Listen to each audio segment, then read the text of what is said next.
সাহায্যের জন্য আসি নাই, যায় একটু কও আমি ভিক্ষুক না, আমি তার বাবা। দারোয়ান মাথায় হাত দিয়া মাটিতে বইসা চিৎকার দিয়া কয়, চাচা আপনি যে আমার স্যারের বাবা, এটা নতুন করে আমার স্যারকে বলতে হবে না গো। ক্যামেরার মধ্যে স্যারে আপনারে দেখছে এবং চিনছে, এরপরও আপনাকে চলে যেতে বলছে। দারোয়ানে কয়, চাচা সন্তান আর আপনার নাই, আপনার নাই, মনে কষ্ট নিয়েন না।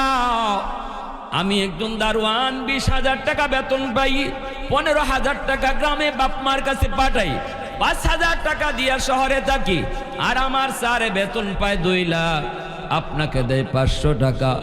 অতএব চাচা মনে কষ্ট নিয়েন না।